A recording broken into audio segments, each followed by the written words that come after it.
intisari dari demokrasi itu adalah adanya sirkulasi kekuasaan, adanya pergantian kekuasaan, adanya suksesi kepemimpinan di Indonesia. Muncul pertanyaan, apakah kemudian ketika wacana 3 periode ini memang sudah masuk di pelosok-pelosok daerah, pertanyaannya apakah ini adalah sesuatu hal yang berbahaya bagi Indonesia?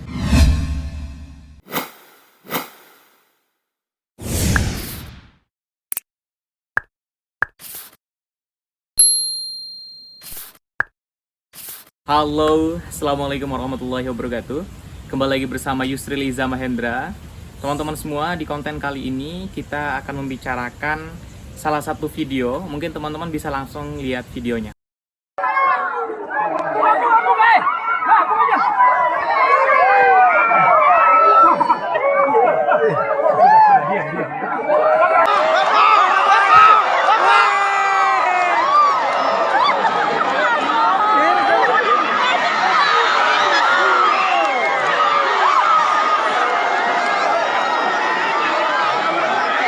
Nah, di video ini teman-teman semua kita lihat bahwa ada kunjungan yang dilakukan oleh Presiden Joko Widodo mengunjungi korban banjir ya yang ada di NTT. Ini menurut saya sesuatu hal yang menarik untuk kita bicarakan. Kenapa? Karena kita tahu bahwa ya lagi-lagi Presiden Joko Widodo melakukan kunjungan ya untuk kemudian mengecek terjadinya bencana. Kalau dalam keadaan normal, ini sesuatu hal yang menurut saya patut diapresiasi karena tentunya Presiden Joko Widodo mempunyai rasa kepedulian sebagai seorang pemimpin bangsa ya, sebagai seorang kepala negara untuk kemudian meninjau masyarakat rakyat Indonesia yang kemudian terkena dampak atas bencana banjir.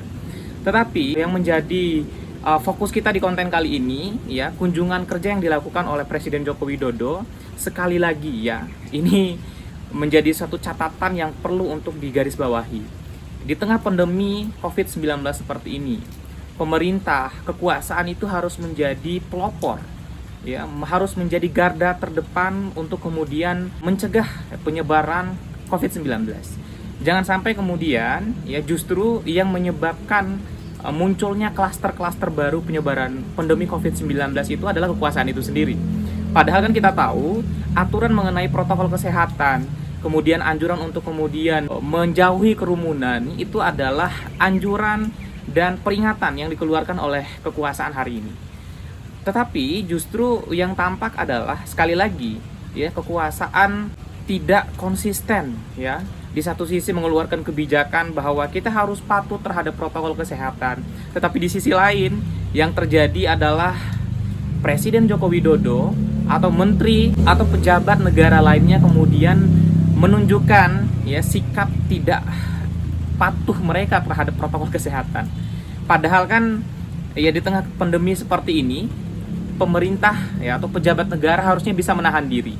Nah, ini menjadi peringatan, menjadi kritik juga kepada kekuasaan bahwa pejabat-pejabat negara hari ini di tengah bencana yang sedang dihadapi oleh masyarakat ya, di satu sisi pemerintah itu harus peduli, tetapi di sisi lain juga pemerintah itu harus mampu menahan diri. Ya, harus ada kebijakan yang memang tidak menghilangkan rasa peduli kekuasaan kepada rakyatnya, tetapi juga tidak kemudian menjadikan warga masyarakat sebagai korban atas penyebaran COVID-19. Nah, ini harusnya menjadi suatu catatan penting bagi kekuasaan. Manakala misalkan ketika kekuasaan menginginkan penyebaran pandemi COVID-19 itu benar-benar bisa diatasi, ya tidak munculnya klaster-klaster baru. Nah, dan ini juga erat kaitannya ketika kita berbicara tentang kerumunan, ya seperti di konten-konten saya sebelumnya, misalkan di kunjungan Presiden Joko Widodo di Maumere misalkan. Bahkan mobil presiden tak bisa melaju karena warga sudah mengepung rombongan presiden.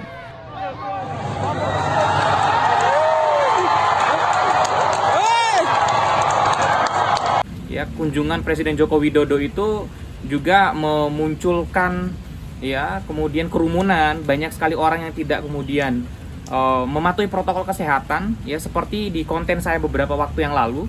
Itu juga saya kritisi.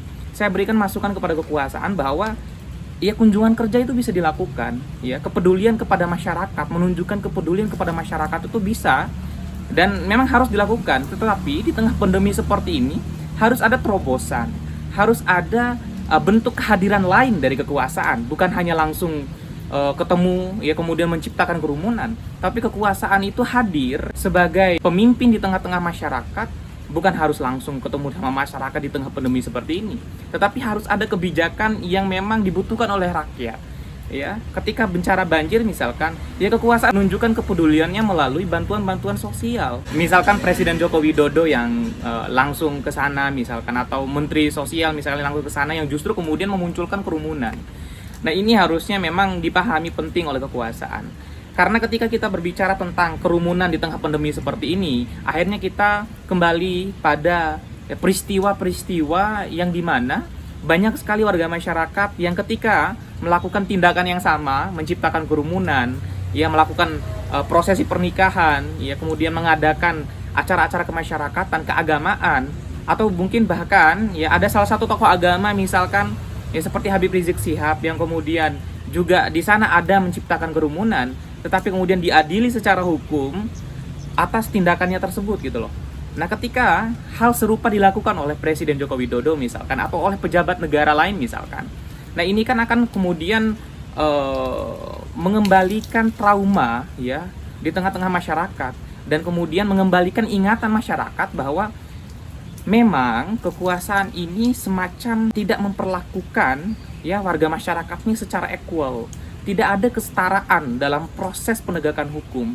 Tidak ada kesetaraan dalam proses bagaimana kekuasaan itu melihat ya dan memandang warga negaranya. Ketika pemilu tahun 2020, ketika kampanye, banyak sekali orang yang kemudian menciptakan kerumunan, tetapi tidak diproses secara hukum.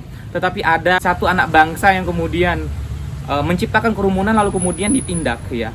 Jangan sampai kemudian COVID-19 ini dijadikan sebagai alat politik untuk kemudian memangkas jejak-jejak publik dan jejak-jejak pikiran dari orang-orang yang memang harusnya diperlakukan setara oleh kekuasaan dalam proses penegakan hukum, dalam proses mereka menikmati kehidupan yang bebas dalam negara kesatuan Republik Indonesia. Nah, ini harusnya kemudian dipahami oleh kekuasaan. Kemudian kedua, ya yang menarik juga ya ketika kunjungan Presiden Joko Widodo di NTT kemarin, ketika ingin kemudian mengecek ya korban bencana banjir di NTT. Yang menarik adalah ya Presiden Joko Widodo memberikan kaos kepada salah seorang masyarakat di NTT ya, karena ada teriakan di situ menginginkan Presiden Joko Widodo 3 periode.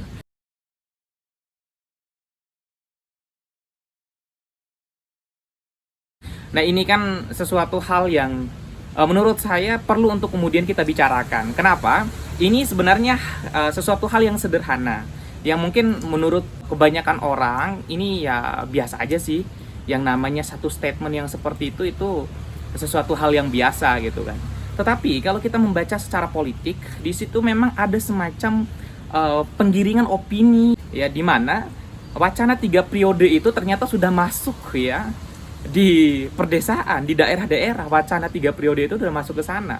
Di situ kita bisa mengukur bahwa opini tentang Presiden Joko Widodo 3 periode itu sudah menyebar hingga ke pelosok-pelosok daerah di Indonesia. Muncul pertanyaan, apakah kemudian ketika wacana 3 periode ini memang sudah masuk di pelosok-pelosok daerah, pertanyaannya apakah ini adalah sesuatu hal yang berbahaya bagi Indonesia? Ya, menurut saya tidak baik bagi keberlangsungan demokrasi kita. Karena kita tahu bahwa intisari dari demokrasi itu adalah adanya sirkulasi kekuasaan, adanya pergantian kekuasaan, adanya suksesi kepemimpinan di Indonesia. Ya, sebagai negara yang memang demokrasi, kita menginginkan adanya suksesi kekuasaan, perpindahan kekuasaan. Karena tentunya ya, walaupun statement 3 periode ini sudah dibantah oleh Presiden Joko Widodo misalkan, tetapi buktinya wacana 3 periode itu tuh masuk ke pelosok-pelosok daerah gitu loh. Kekhawatiran saya seperti di konten sebelumnya, misalkan ketika kita berbicara 3 periode, oke, Presiden Joko Widodo menyatakan bahwa saya tidak menginginkan wacana 3 periode. Kalau ada orang yang kemudian memunculkan ya keinginan-keinginan itu, sama saja orang itu ingin menampar muka saya, ingin mencari muka ya, atau ingin menjerumuskan saya. Presiden Joko Widodo bisa saja berstatement seperti itu di depan media. Tetapi kekhawatiran saya kemudian Presiden Joko Widodo ketika melihat kondisi masyarakat yang ya antusias, ya bahasanya seperti itu, yang menginginkan Presiden Joko Widodo 3 periode misalkan. Kemudian ada proses politik di DPR sehingga konstitusi kita diamandemen. Akhirnya ya Presiden Joko Widodo menganulir statement awalnya yang menyatakan bahwa tidak ingin 3 periode. Akhirnya Presiden Joko Widodo menyatakan bahwa oke, saya terima wacana 3 periode ini karena ini adalah permintaan dari rakyat Indonesia. Nah, kekhawatiran saya itu seperti itu, seperti di konten sebelumnya yang selalu saya sampaikan, bahwa wacana 3 periode itu adalah pengkhianatan terhadap demokrasi dan pengkhianatan terhadap reformasi. Nah, ini harusnya kemudian dipahami oleh kekuasaan. Sekali lagi saya sampaikan, ini adalah kritik saya kepada pemerintah hari ini, bahwa memang kita, ya, pemerintah hari ini harus peduli pada warga masyarakat. Tetapi jangan sampai kepedulian kekuasaan hari ini kepada rakyat justru menjerumuskan, ya, masyarakat itu sendiri. Karena pemerintah misalkan peduli untuk kemudian meninjau banjir yang terjadi di NTT misalkan. Tetapi ya, dampak dari kepedulian itu justru memunculkan klaster-klaster baru penyebaran pandemi COVID-19 di NTT misalkan, atau di beberapa daerah yang dikunjungi oleh pejabat negara. Nah, ini harusnya memang dipahami oleh kekuasaan. Pejabat negara harus mampu menahan diri. Mereka harus kemudian memberikan contoh kepada warga masyarakat, kepada orang-orang di daerah, bahwa protokol kesehatan, menjauhi kerumunan, ya, kemudian menjaga jarak itu menjadi sangat penting di tengah pandemi COVID-19 seperti ini.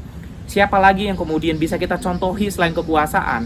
Ya, siapa lagi kemudian yang akan menjadi garda terdepan yang memberikan teladan yang baik kepada warga masyarakat, kepada milenial, kepada kami anak muda, kecuali pemimpin-pemimpin hari ini yang harusnya memberikan, ya, contoh yang baik, kemudian ekualitas terhadap segala proses kehidupan bermasyarakat kita, baik itu dalam proses berdemokrasi kita, baik itu dalam proses kita menikmati kebebasan maupun proses-proses politik yang memang harusnya equal di tengah-tengah masyarakat kita berbangsa dan bernegara.